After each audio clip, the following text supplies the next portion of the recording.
Thank you, Mike. You see, today's sporting world is changed from what it was a couple of years back. Today, we have to look at sports as business. If you go back to when people like Kipchoge Keino won their first gold medal, sports wasn't business. It was some leisure pastime that sometimes you and I might try when you're running around on the streets. But today, sports is business.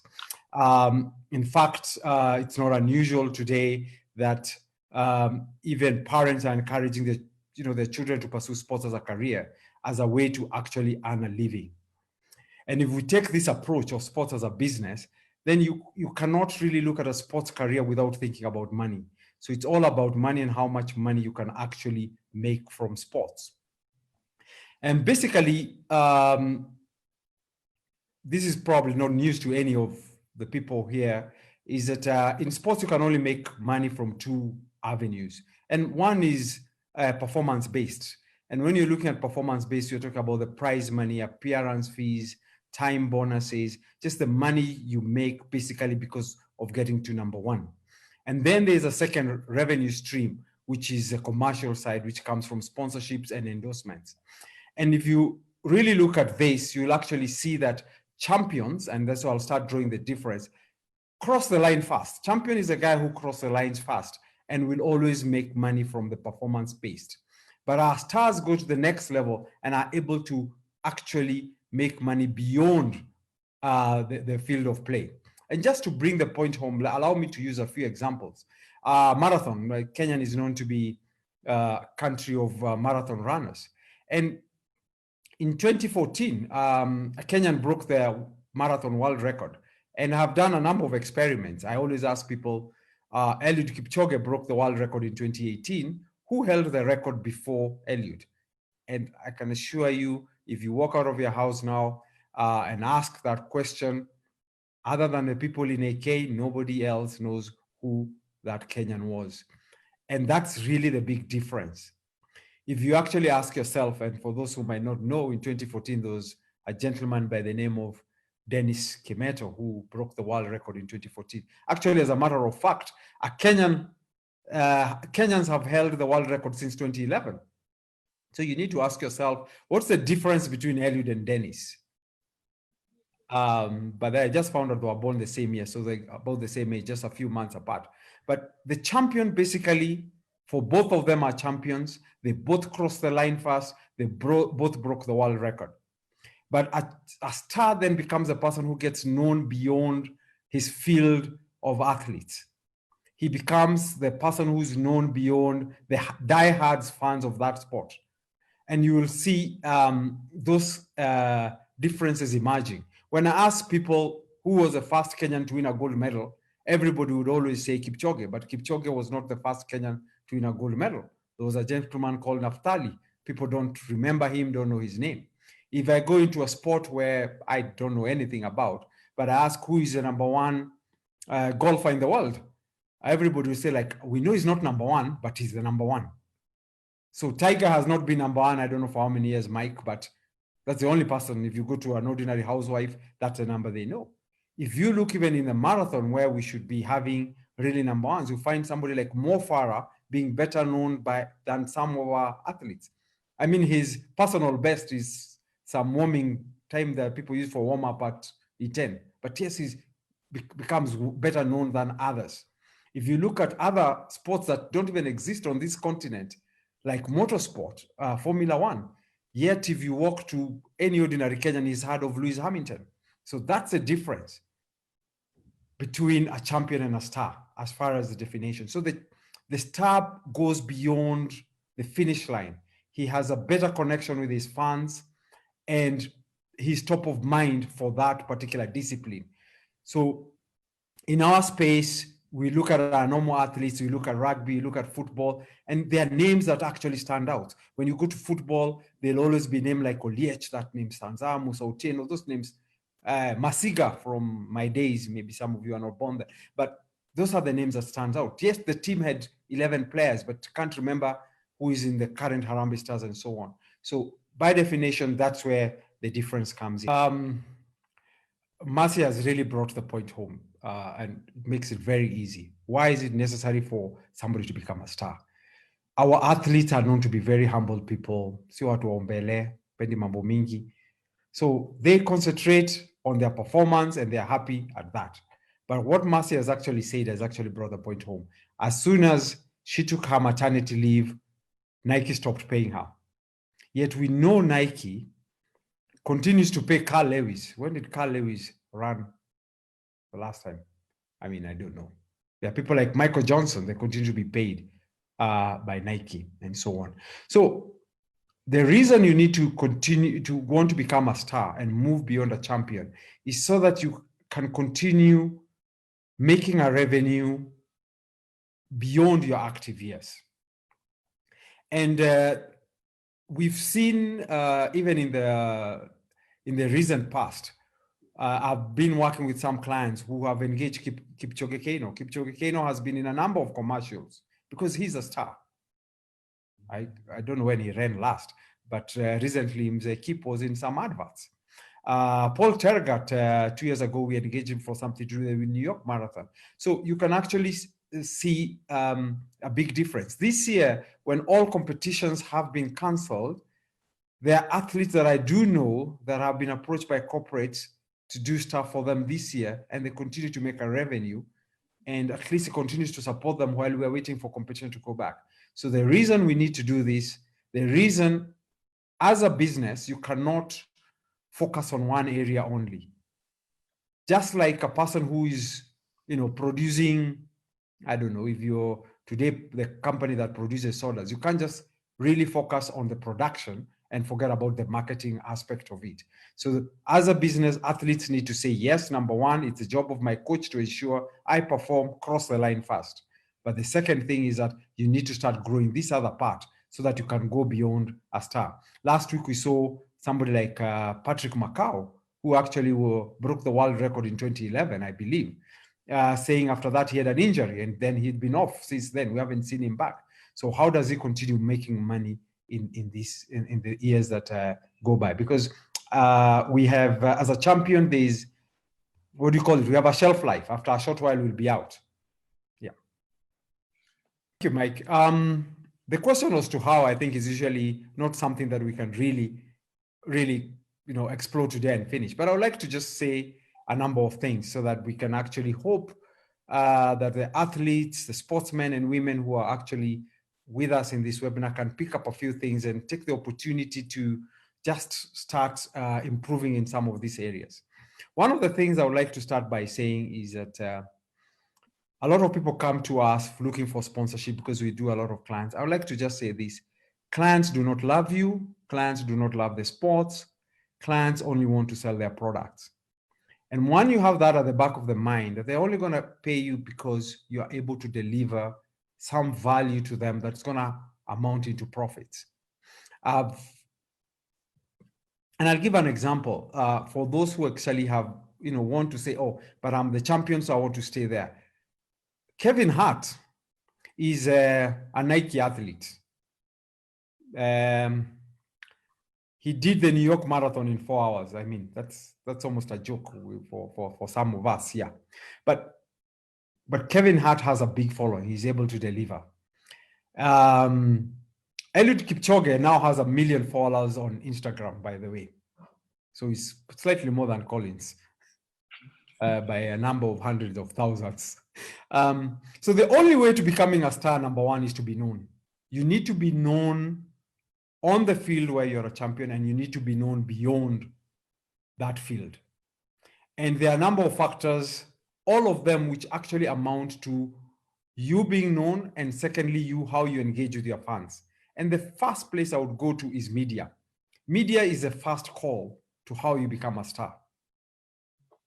A lot of us win medals, win trophies, they land in Jomo Kenyatta International Airport, they take the next flight to Eldoret, and we do not see them. We need you to be in media interviews. Before 1992, when we had one TV station, it was very easy because everybody then watched the VOK or the KBC. So if you won, everybody saw you. Now, even if you won, we might not have seen you. That's why we need you to go to interviews. You need to follow Mike. You need to find my friend Elias to do interviews and all. You need those things. And I'll give you a good example. And this was an article written by one of our friends, Elias McCurry, in 2017. In 2017, Kenya was a defending champion going to the World Championships. And one of the things that was noticeable in that championship, there were 3 athletes, well-known athletes, who are going to retire from track that year. You all remember Usain Bolt, it was going to be his last 100 meters or track event. And the second guy was Mo Farah. Who was the third guy? Mike, do you know? The third guy was a Kenyan. It was a Kenyan who was going to retire. And I'm sure you'll take very many guesses to know who that Kenyan was. The Kenyan was Ezekiel Kimboi. Ezekiel Kimboi was also going to retire from track that year. Yeah, no. Yeah, but did we know that going into the World Championships? Between Usain Bolt and Mo Farah, I think they had 36 interviews. By the time Usain Bolt did his famous 50 meters, he didn't even finish 100 meters. He had been on TV so many times. So they had really hyped that.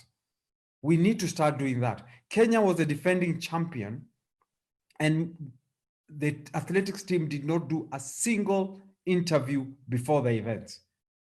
Not one interview while in London for the 2017 championships, not one. So the first place I would like all of us to go is media. Media, your friend, media are going to help you become known.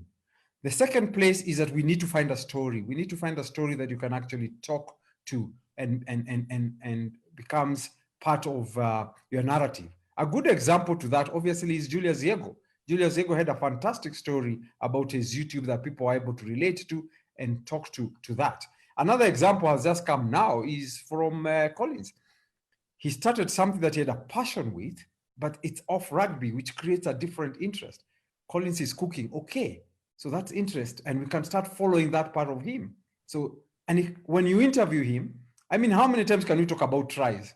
So Collins try, conversion. No, but you can talk about what do you do off the pitch? And those are the things that bring in.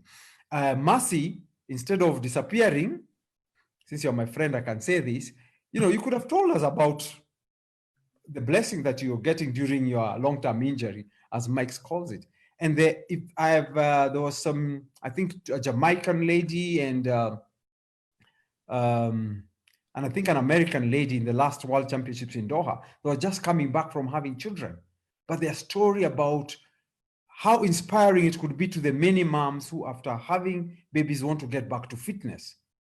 That would have been a very nice story. So, Mercy, you have an opportunity to inspire a lot of people who have just had babies and now they want to go back. So you can tell stories there.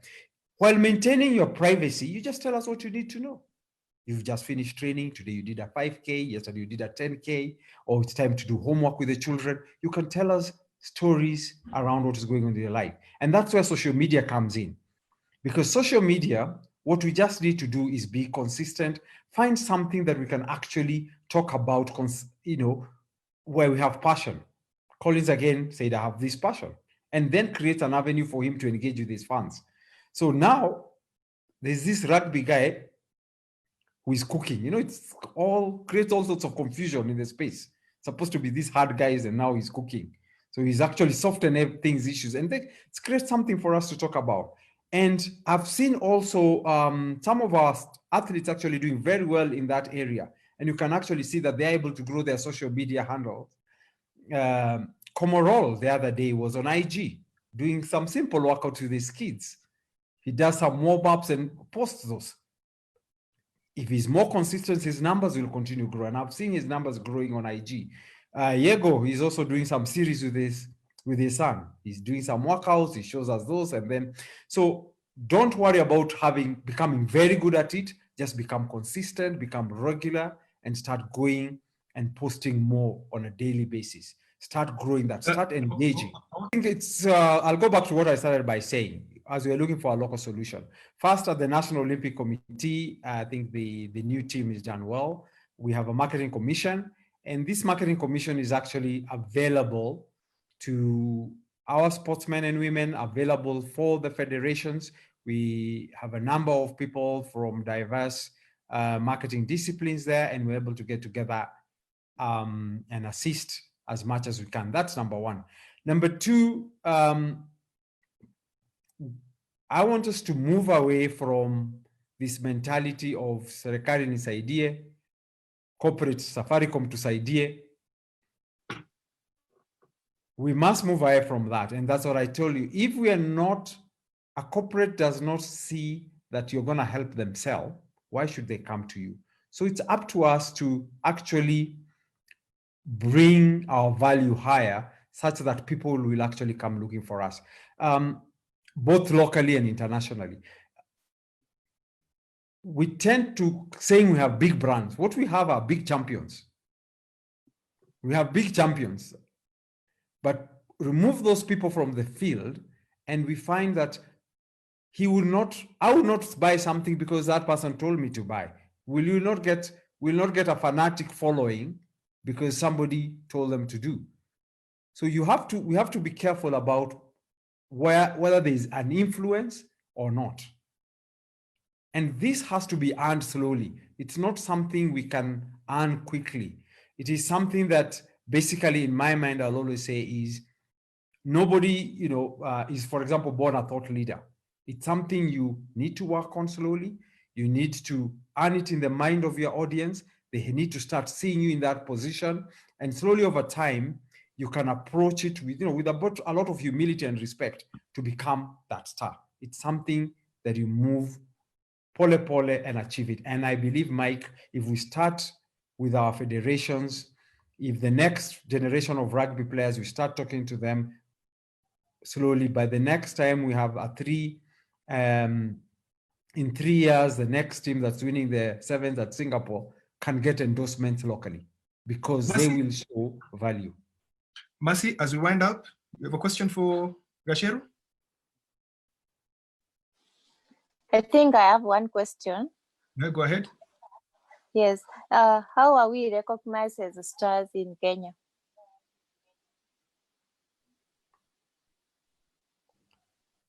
Can you get me? Yes. That has caught him off guard because he's one of the guys who sits in places where he says, "Uyu ni star, uyu wachana nae, uyu anaweza fanya hii." So that one caught him off guard.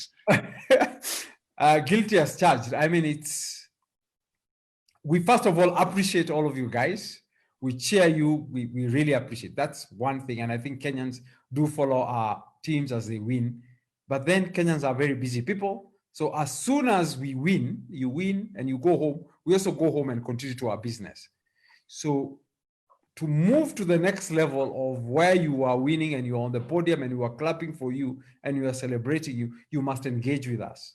You must then remind us that you exist. And that's what we are saying. Since you cannot be on TV every day, the only other alternative is to be on social media where you can actually engage with us and remind us that you are actually there, even when you are out on those long injuries. And that's how we'll recognize you. Because if I'm going to a corporate today and telling them that I think we should use Mercy to promote this product, and on the boardroom, they look at me and ask me who is Mercy, then you find them unlikely to accept my request. So let's just be more open. Let's do our part on the field and then seek help. And when we call you, not everybody is trying to take undue advantage of you. Recently, I must use this example. This year, we, as Mike said, now we can do Zooms and everything. We were talking to a former champion, a big champion.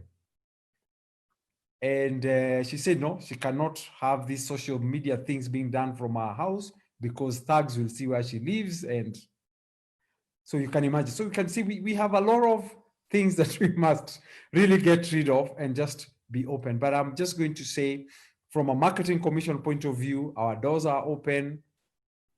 We are happy to work with various federations.